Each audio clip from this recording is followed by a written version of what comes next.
the last podcast with Studer, we spoke about fill factors in cable trunking. In the topic of safety, how would you differentiate your BESS safety as compared to the market? What are the most common causes for any battery-related failures or fire in a BESS system? In your language, is microinverter better than string inverter?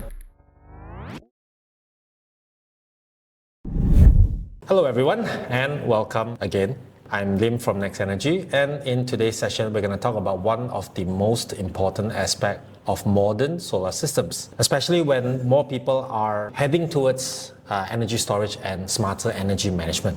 Whenever we talk about PV systems, most of us focus on the PV modules, the panels, but in reality, the inverter technology and battery technology plays a huge role in determining not just performance, but also safety. Would you agree? Oh, definitely.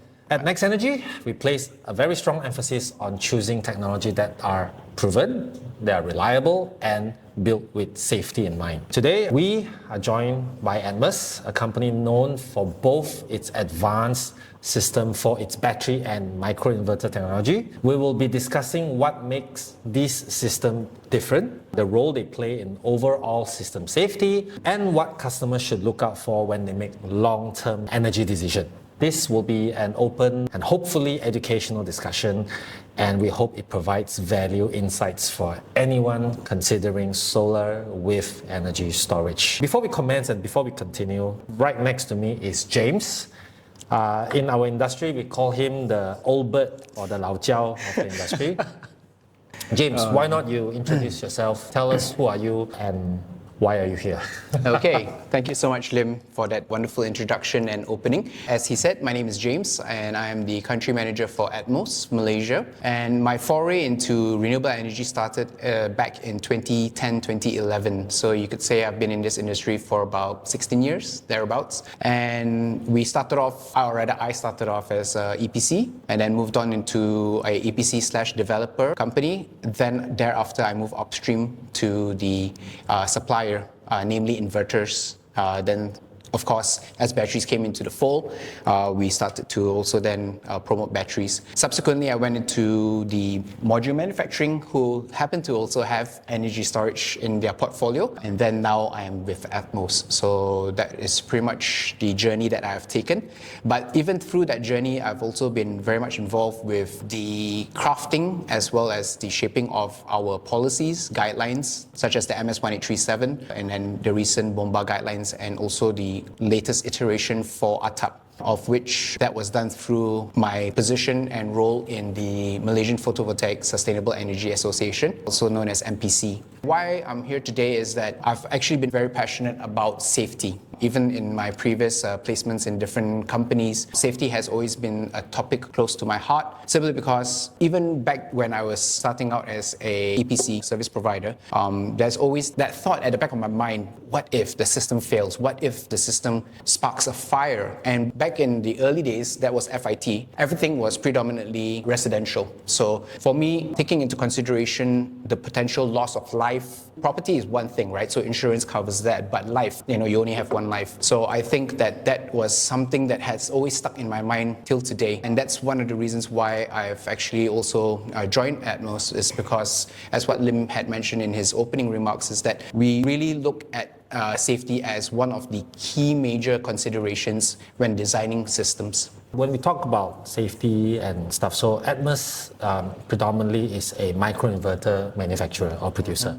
So can you share the vision behind building specifically Atmoce microinverter technology? Okay, very good question. So the name itself actually kind of tells you what we're trying to do. We're trying to create the ecosystem or the environment where we are able to integrate renewable energy into our everyday lives. So Atmoce is sort of like an acronym of sorts, atmosphere of clean energy. So as you know, the ozone layer is what protects the planet. So similarly, we want to be that same kind of likeness towards the atmosphere, whereby we provide a system that will enable you to generate electricity, but in a very safe and reliable manner. Yeah. Okay, so I hear safe and reliable manner. How is it different from what we have in the market in terms of microinverter? What are the main differentials, or how do you set yourself apart from other brands?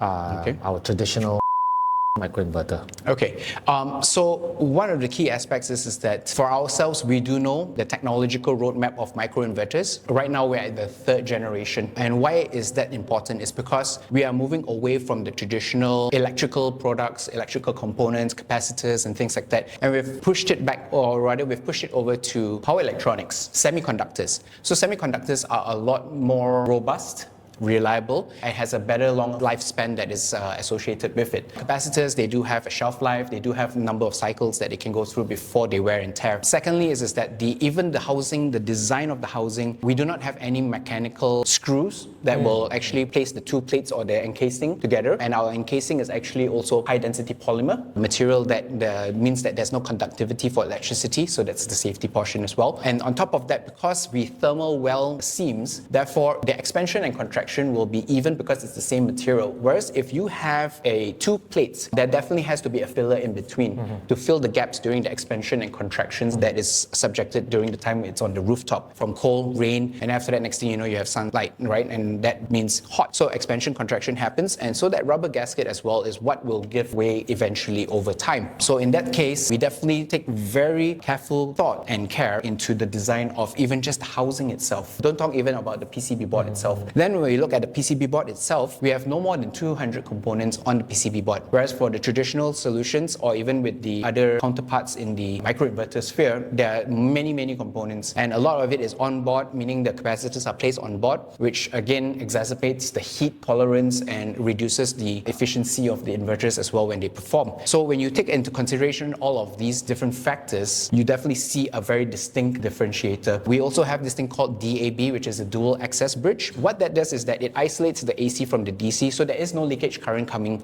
from the AC into the DC components, which will also cause failure rates, right? So there is a great isolation in the topology between the DC architecture and the AC architecture. That in itself also makes it a lot more manageable and more higher efficiency. To give you an example, our highest efficiency microinverter, the 1 kilowatt version, is 98.2%, whereas the traditional microinverters are probably about 95 plus, 96 at the most. So you can already see that distinction at that point.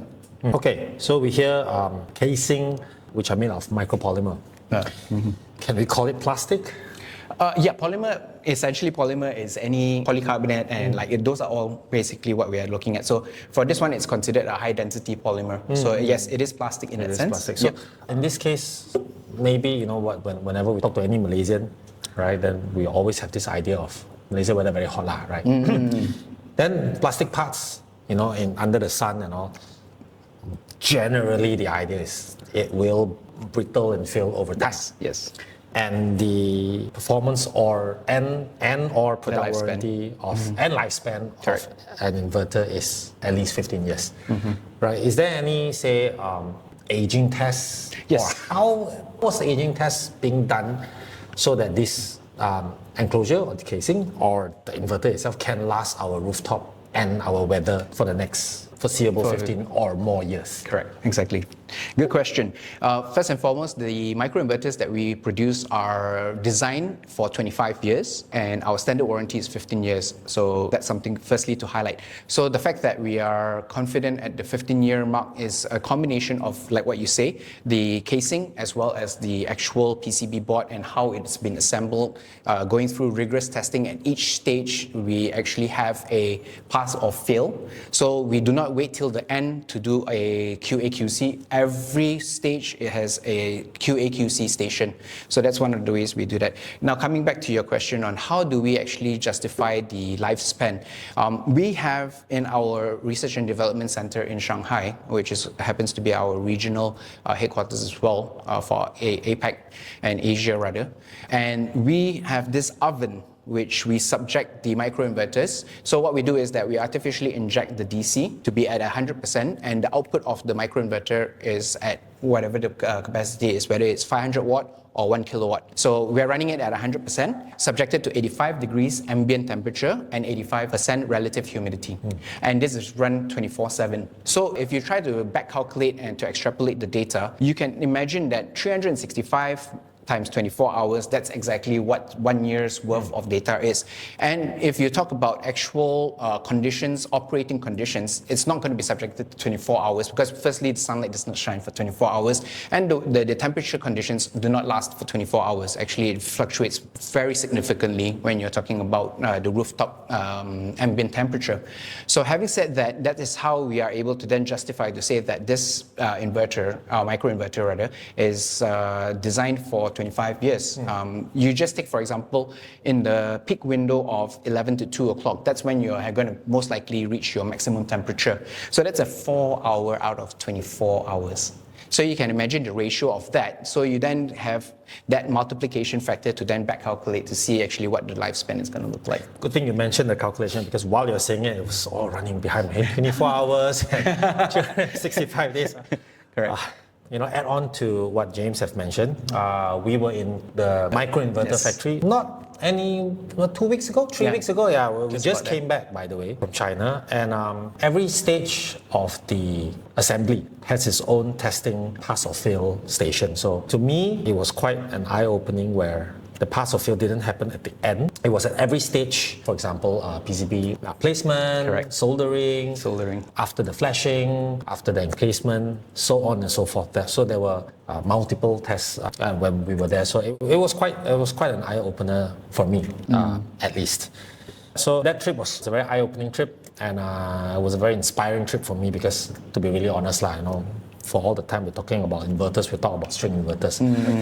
We've seen and we've opened many string inverters before, but first time seeing from zero to a complete encased product of microinverter was, I keep repeating the word, it's an eye-opener. So we have spoken a little bit about microinverters, but of course, if we Google Atmoce and we search, and the first thing we see is also the BSS. Yes. So coming to microinverters and all, so a few years ago, and obviously microinverter is not a new thing in this industry, right, around the world.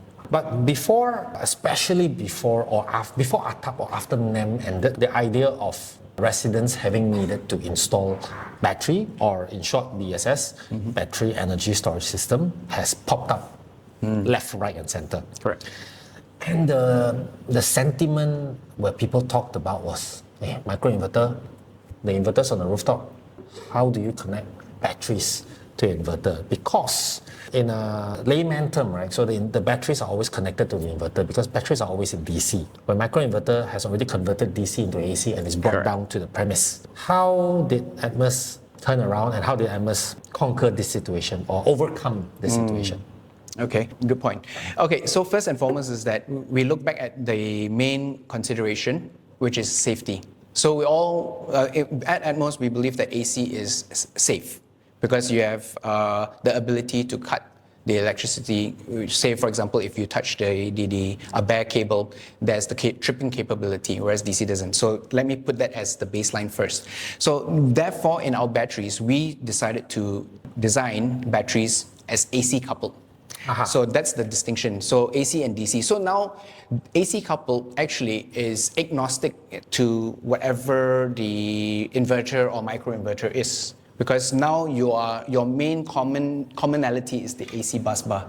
Yeah. So whatever the case is that we are no longer going to discriminate between DC and AC because everything now is on a common equal plane of AC architecture. Yeah. And so that's where we have chosen, with the guiding principles of safety in mind, that we want our batteries to be also AC coupled. So that's how you are able to then integrate our microinverters with our batteries, because they can be mutually exclusive, meaning that you can install the battery on its own or together with the microinverters. So like a full Atmoce solution ecosystem, or okay. Correct. So what James have explained is also the batteries are AC coupled, meaning the inverters are on the rooftop, right? So the current are already converted to AC and brought it down to our ground level. Correct. Now the question is this: if I were to do conversion from module to inverter, means there's a DC to AC, correct, and then I have to convert again from AC to DC so that I can store in my BSS. When I need discharge, I need to convert the DC in my BSS back into AC to provide to my premise. do we call this a round trip efficiency? Yes. Right. So we you're call right. this a round trip efficiency. Correct. So is this round trip efficiency an issue? No, and let me explain further, if I may.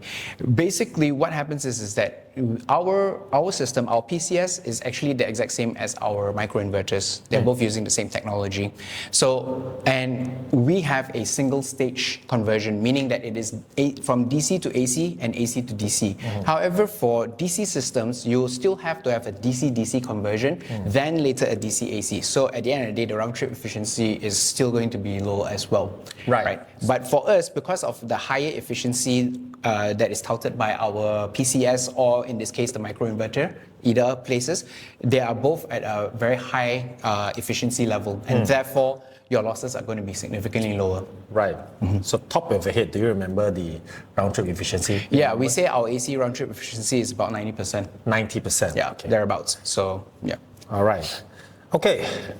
So when we are talking about safety, so we always talk about safety and stuff, right? So it's kind of what this synergize our relationship is also when Next Energy, whenever we design or build a PV system, not just the product that we choose, which also includes our design, whether or not how the cables are run, whether or not how the trunkings are designed, the sizes, in the last podcast with Studer, we spoke about fill factors in cable trunking.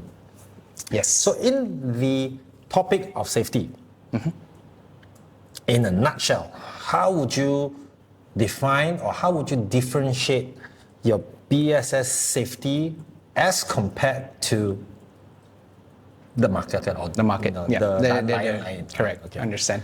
Okay, definitely one of the key differentiators is that we are ELV, extra low voltage, in terms of our DC configuration. So that means for our residential, we're 30 volts and below. Right? And then for our CNI, we're 60 volts and below. Yeah. So that in itself inherently means that you cannot be electrocuted from the DC side of the components. Right. So we already removed the risk of electrocution there. Secondly is that with a lower voltage, the arcing value would be not as great.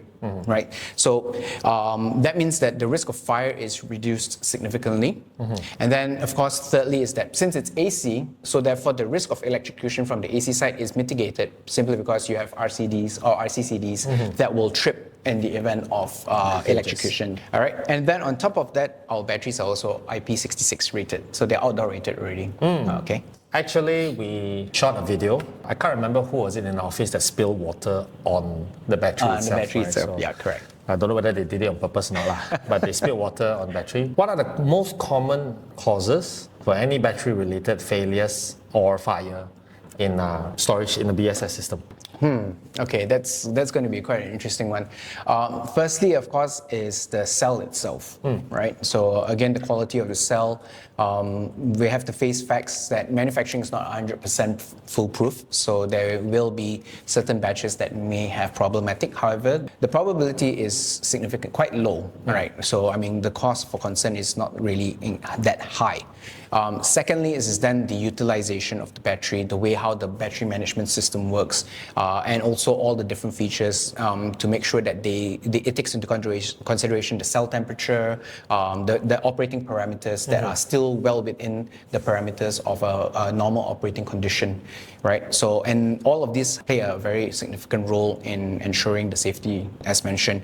So, and then on top of that, when we talk about the IP rating, that's also going to play a part to it as well. So we have the physical product itself, the cell, of course, the terminations, the PCB boards, right, which is the PCS itself, and then or the inverters, people use hybrid inverters like you say DC coupled, and then on top of that the IP rating, right? And last but not least, I forgot to mention is that our batteries also come in with a built-in fire suppression system. Yeah. Which is also my next question. Okay, good. So let's talk about this built-in fire extinguisher or fire suppression system. Correct. We call it, like, if you could say, the triangle or trinity of safety, right? So you have active safety, which is the components monitoring, right, of the temperatures and the voltage, the current, and then you have passive, which is the design itself. Inherently at 30 volts or 60 volts, it is already inherently safe, right? Last but not least, if everything fails, the last ditch attempt, it would be this fire suppression system, which is an inert gas, which is to hypercool the chamber and at the same time to extinguish or to eliminate the potential risk of a fire outbreak. Now, how does this work is that it's triggered before the temperature reaches a point where a thermal runaway event occurs. Now, when a thermal runaway event occurs, there's nothing you can do. You are already going to just let it burn and it will... Until they finish. Yes, until it finishes. In Australia, there was a very big case of battery catching fire, and in the end, they had to just let it burn. Yeah. So, so what we're trying to do is, of course, inherently design safety features that will mitigate all these risks. But again, we all know that there are still potential risks. There's still that, even if it is a 0.05%, we want to ensure that we address that. And that's why the built-in fire suppression system is there. And this fire suppression system has to work hand in hand with a one-way valve.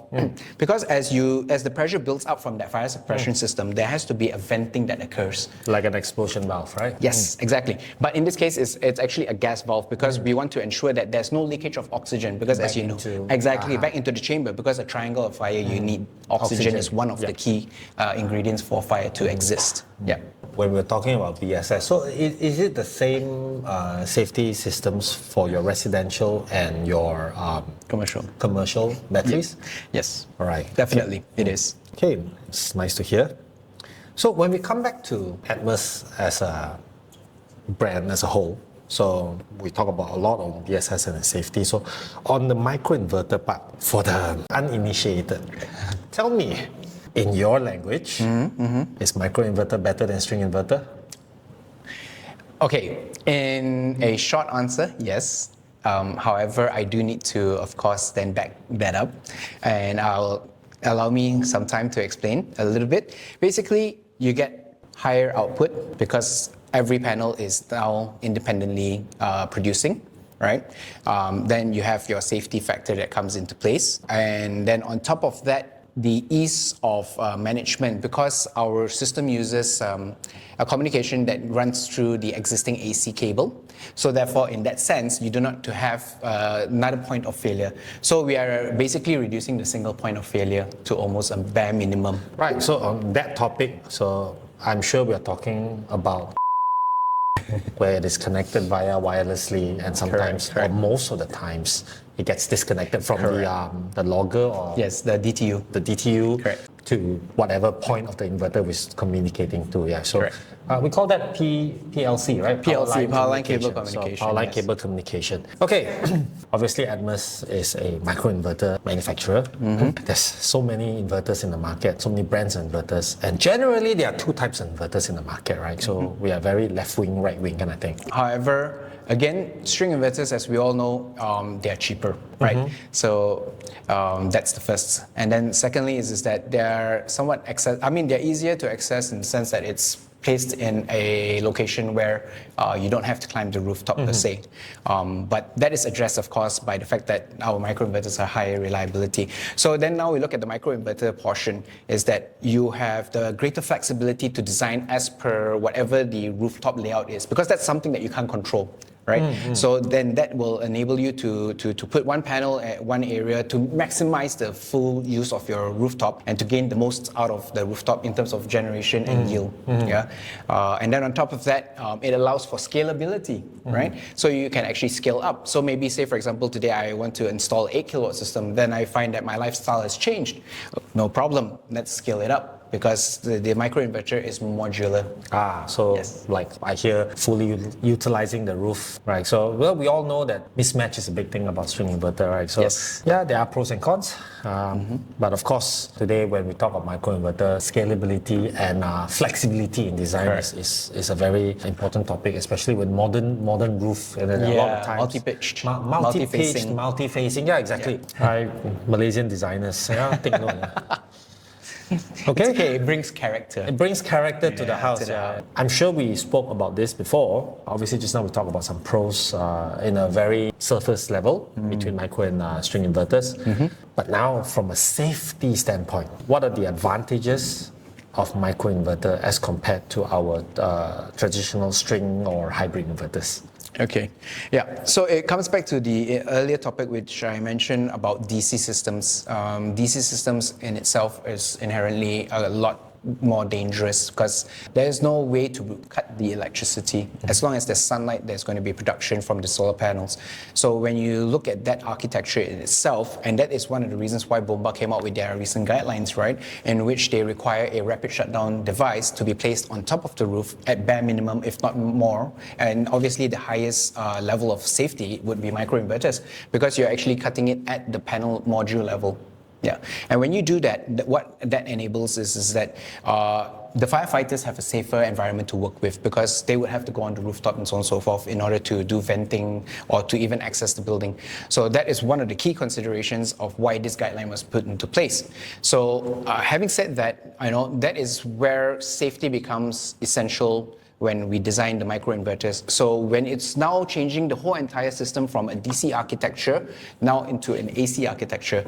So in other words, as soon as, say for example, one of the procedures is that Bomba would have to switch off the electricity supply of the building, said building. So in a residential context, you just switch off your MCB or cut off pull out the cutoff fuse, and the whole entire system is rendered safe in that sense, right? So, but in a DC system, as I mentioned earlier, even though the inverter is off, the panels are still live, and that is one of the key aspects of why microinverters is far more superior in terms of safety.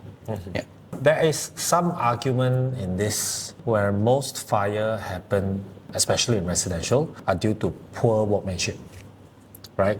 In this case now, even though if we bring down AC from the roof, that means it's only 230 volt per phase down to ground level. Yep. But at any point of time where workmanship is poor, hence the cable routing is compromised, leakage could still happen. Right? I know there is RCCD which you can trip the system. Yep. Yes, I can see that how turning into AC before bringing it down is comparable, safer than 1,000 volts coming down from the roof. Correct. But would you agree that other than, let's say, rapid shutdown on the roof, right, that workmanship and cable management is part of, or not part of, if not one of the most important aspect in PV installation? Definitely agree with you. I think one of the things that we also want to design our systems is to make it simpler. So let me give you an example. So from the microinverter, we actually have a cable that is already prefabricated and provided along with our complete system. Means that this is a plug and play system, right? So the mating of the male and female connector is perfectly matched, right? So that reduces your workmanship errors. Of course, there is the risk of them not fully plugging it in, but that would be then sensed by the system because it will be lossy, because the data is also still being transmitted there, right? So that would be a good fail check, safe point, right? And then, whereas for DC, you are right, because you have to crimp the cables manually. So that increases the risk. So workmanship, when it comes to string inverters, is actually even greater importance as opposed to what we provide, simply because we want to make a solution which is plug and play, right? And reduces the amount of manual crimping or manual work on site, which is subjected to people already either being fatigued or under a lot of pressure by the heat and being just really tired and time consuming, or rather the time frame, right? Because the longer they take, then you have to incur greater costs for the skylift and so on and so forth. So I think that there's a lot of pressure points that will tie back into your statement of workmanship, which I think that our system, we try to simplify it to reduce the human error. So when we talk about workmanship and all, I completely agree. So having a plug and play system is better than crimping connections on site. So for those who are not so sure what crimping on site means, there are many cases that we need to quote unquote install a DC connector, and most of the time we're doing it on the rooftop. Yes. Some manufacturer actually encourage to do it in ground level, so less heat and all, but still it is counted to fatigue and time pressure, the project is delayed, or LED, the bosses will come. So it's a lot of external factors which is influencing all this. So being a plug and play system is something that will kind of like reduce. Correct. all It this kind of error, it's a mitigating kind of a factor, right? I mean, again, risk. What we're trying to do is to manage risk. So, and when you talk about risk management, is reducing the probability or possibility of errors. So when it's a plug-and-play system. Again, it's all about just connecting and ensuring that the connection is secure, and that's it. There's no actual critical workmanship that is done in situ or on site that may be subjected to potential risk of mishandling or incorrectly installing the system. I will give you an example from my experience as EPC, is that sometimes they don't have the right tools, but nonetheless they improvise on site. And without the right tools and the proper tools, you will definitely not have the right workmanship quality that is expected. I agree. We are a heavy use of Staubli equipments. Staubli is MC4 connectors. Excuse me. But that will be a topic for another day. Yeah. All right, so coming back to plug and play system, another one is that if we talk about DC, it's always about positive and negative. Correct. There are many cases where cable markings are not done correctly, and then reverse current happens to the Reverse inverters. polarity. Reverse polarity, and that will cause a lot of issues in the long run. It could damage your inverters. It could damage the inverters. It could even, I don't know, create delays in projects. Yep. And Definitely. Because more you have to literally trail back where And the redo arrow the- was. yeah, Yeah, correct, it's quite time consuming. Correct. So this is part of our next energy journey, not just pushing out installation. Right, we want our back end and our engineers and our people and everything around us, our ecosystem is built around safety, around performance, around longevity and sustainability. That's exactly what I wanted to say actually, because I think one of the biggest problems, or rather it's just a mindset kind of a thing, right? Because we think of the immediate capex, or I mean in the sense the expense, right? How much this system's going to cost me.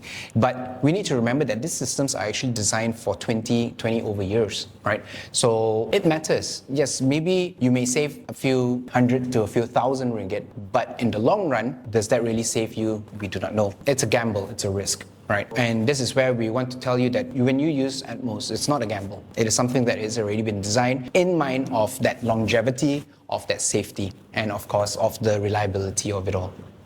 So obviously, failure of product due to whatever factors, due to external or internal, is there, right? So let's not kid ourselves. Nothing is 100%. 100%, right? correct. So in a nutshell, if you talk about failure rate, right? So I'm sure you have shipped thousands, if not tens of thousands of inverters all around the world, right? Correct. Would you say your failure rate is below 1%? Definitely below 1%. It's going to be a fraction of it actually. Reality is that what we've found is that there's a lot of mishandling, but of course we still count it as part of our failure rate, so to speak. Yeah. And that is still a fraction of 1%. Yes, correct. That is still a fraction of a percent. So having said that, of course, this is where, like we mentioned earlier during your visit at the factory, it is due to the fact that we do a due diligence check on every component addition to the microinverter. And that's why we are able to be very confident that the longevity is secured. Thanks for all these insights. So it's Most welcome. very nice to be talking in depth, because we always when we talk about solar systems, everybody, or and if not when we talk about the top level or the broad perspective, it's always what is the ROI and what is the cost outlay. Then now we speak about longevity of the system. So we in a very funny, or I'd say more interesting way of look at it. So the last round I was speaking to students, one of their high level management. He mentioned this: we should not look at a cost per kilowatt. Correct. We should look at total cost of ownership per kilowatt. So I found that a very interesting way to look at things. But of course, it's an important aspect to talk about. But here, especially at Next Energy, whenever we have product partners that we work together, to us, it's always after, if we deliver a system to, doesn't matter, a home or a factory, our guys, we can sleep at night peacefully. So we know that the systems are being delivered well. The components and the products are chosen, are filtered. We don't use any Tom, Dick and Harry. Right? I could cut costs that way, but do I want to? I'd rather sleep. I'd rather have the peace of night. Exactly. At this day and age, with ATAP, the scheme of Atap Boeing, and of course the adoption of solar being, growing bit by bit. How will battery and inverter technology evolve to improve safety and reliability? Okay. I think microinverters have already pushed the envelope of safety to almost a maximum, simply because now we've already isolated each module from each other, right? So we've already addressed the DC side issue. Then, of course, AC architecture, we all know, is tried and tested, something that it's part of our everyday lives, so it's not a new kid on the block, so to speak, right? And for battery systems, the only thing that we can see is the advancement will be higher power density, meaning that for the same size, I get more power. Right, so more kilowatt hour storage.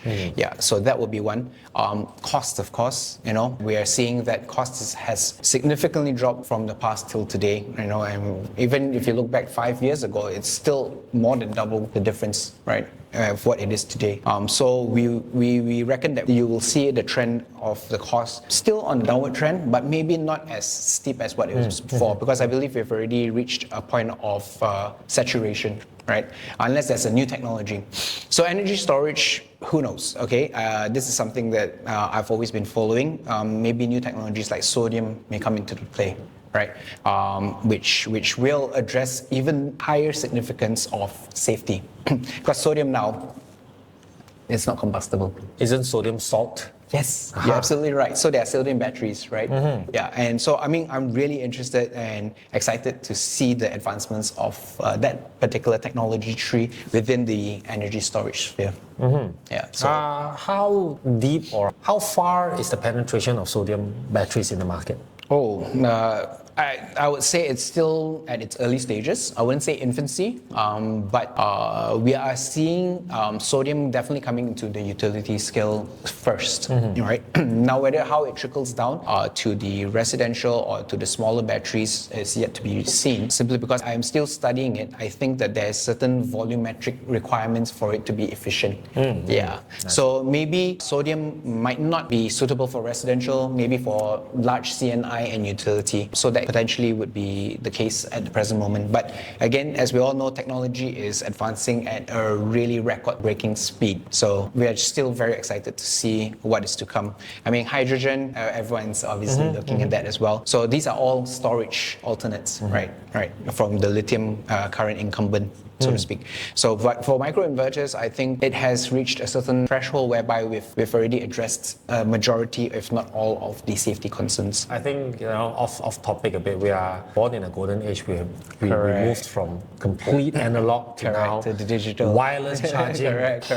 It's like, whoa. I mean, you brought the phone as a great analogy, because phone's lifespan now is 6 months, right? Every 6 months there's a new model, or at least a year at the most. Yeah. So I mean, that shows you how fast technology is advancing. Moving, correct. So I heard a very interesting statistic last week when I was in a meeting with some people. There is a cycle of closing down, or they call the cycle of death for solar manufacturer. There is every 5 years there is a cycle, and whoever survives should survive for the next 10 years. Yeah. Obviously, this was brought up by one of, if not the largest company in the world, where they still have survived, or they have the pocket deep enough to survive.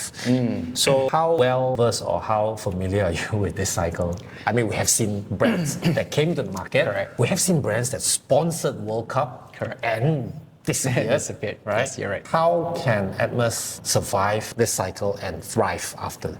Understand. Okay, so I think the fact that what you've mentioned mainly came from the module manufacturer side. Okay, and let me explain further why. Because the barrier to entry is actually not that high, right? Of course, if you have a wad of cash sitting in your bank, you put in the investment, you can buy the machineries, and you can actually produce, right? Mass produce. But whether it is of what quality, what grade, of course, that is subject to fine tuning, and then that really comes to the technical capabilities. So in the module sphere, you've definitely seen a lot of new companies sprouting out, right? Simply because the barrier entry is lower. But for inverters, because it is the brain of the system, it's not as easily replicated. Yeah. So, and I think with that in mind, I think there is that natural barrier to entry that somewhat protects us. Secondly, is that I can tell you for a fact that we are constantly innovating. We're going to be bringing EV charging into our fold of product offerings, and then on top of that, we also have our own EMS, right? So again, we want to provide that ecosystem that will continue to grow our product portfolio. And for me, one of the key markers or indicators for any company is, in terms of their ability to weather the storm, is that they are constantly innovating. The minute you get complacent, the minute you rest on whatever that is existing and you're comfortable, that's when you start to see problems happening. Yeah. So, in short, I would say that Atmoce has definitely a bright future ahead, simply because I do know the people, the R&D people that are there are really one of the brightest people I've ever met. Yeah. When we speak about this R&D and innovation, so obviously if we Google and search Atmoce, then you have multiple offices all around the world. Yes. Right. So we have offices in Germany, in Silicon Valley, in the United States, in US, in the Silicon Valley, Shanghai, for example. Yep. Where are the R&D centers? Okay, so definitely we have in the US, Texas and California, if I recall correctly, and then of course Germany, and then Shanghai. So a lot of the algorithm are already, the power electronics comes from the United States, because they are still a pioneer or the foremost subject matter experts. Then in Germany, of course, we have pretty much the home base of where string inverters or rather inverters and the topology has also been. And then of course Shanghai is the full integration of the R&D. So you need to take the firmware, software, and you have to take the hardware and you have to fuse it together. And so Shanghai is the base of it all. So the nice thing is that for Atmoce is that we really look from a global perspective. We don't think that or we don't get everything from one central location. We have multiple perspectives that will bring and add value. Because if everything is just from the same place, it's kind of like circular knowledge that may not be groundbreaking or may not suit the purposes, because everything is a bit myopic. Yeah. Right, I see. Okay. It has been a very informative conversation we have. So let's close this with a question. But before we go to the question, is that I just want to highlight a little bit of what my takeaway again from the factory where we visited 2 or 3 weeks ago. It was probably, I'd say, I wouldn't use the word interesting, but we always have this mindset, right, where people will think that, you have manufacture in China, right? So manufacture in China equals to cheap. But what I want to say, or what my takeaway is, that even your Apple products are manufactured and assembled in China. Correct. So there are a lot of differences between the to premium or to a proper manufacturing line or assembly line, where testing is being done. Every stage testing, final testing. We didn't even bring up that final thing. Right? Correct. So there was a big. Test incubator of sorts. It's an incubator test that tests the, it was actual environment test, right? Yeah. Pushing to 70 degrees, I think?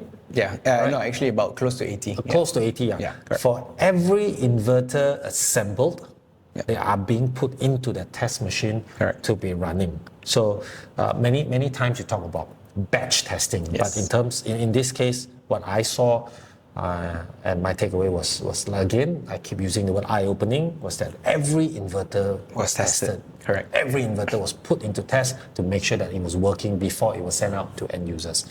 So that was, to me, gave us a lot more confidence when we choose our technology partner, Atmoce, in providing solar systems installation for our residential homeowners.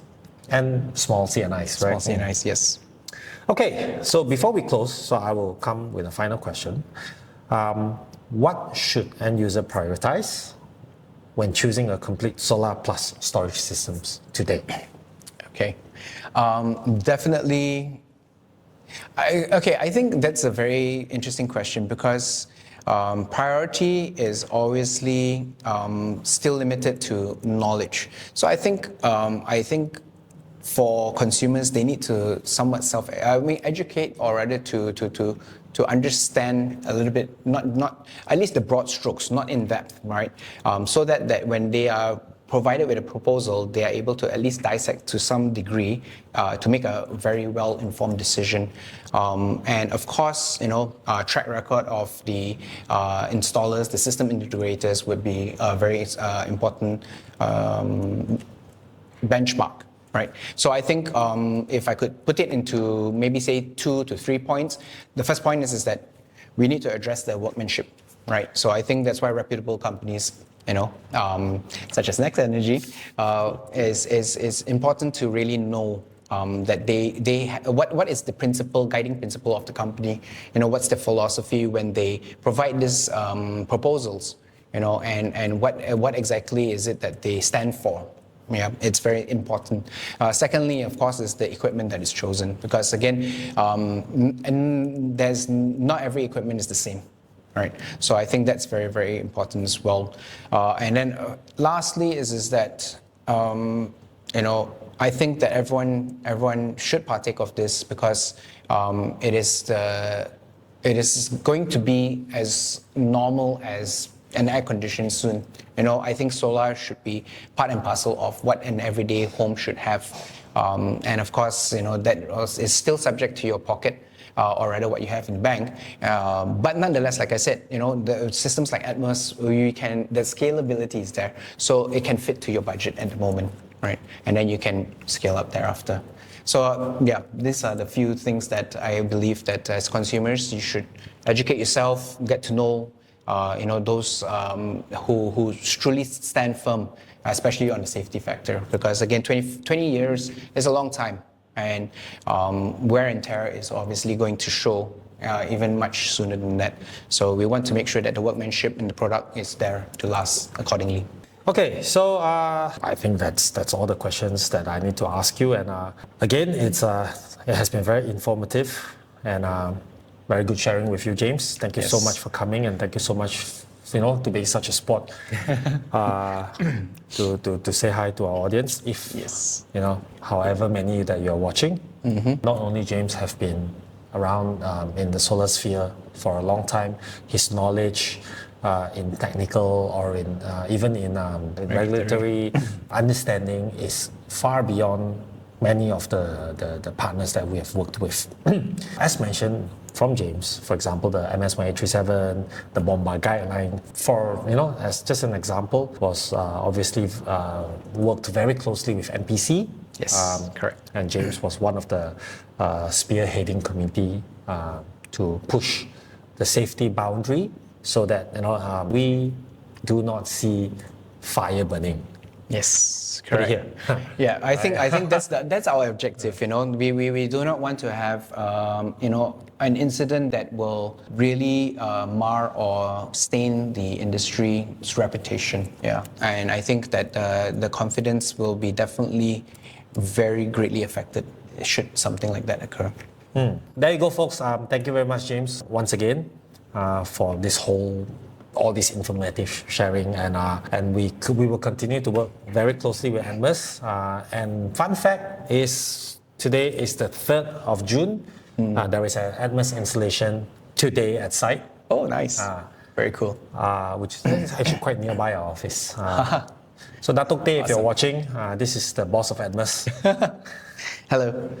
All right, so thank you, James. Thank you so much, Lynn. Thank you so much. Really. Thank you guys for watching. Thank you so much. And stay tuned for our next podcast, and we will talk more about technical and not technical in solar or out of solar sphere, our industry. So take care, guys. Thanks. Thank you.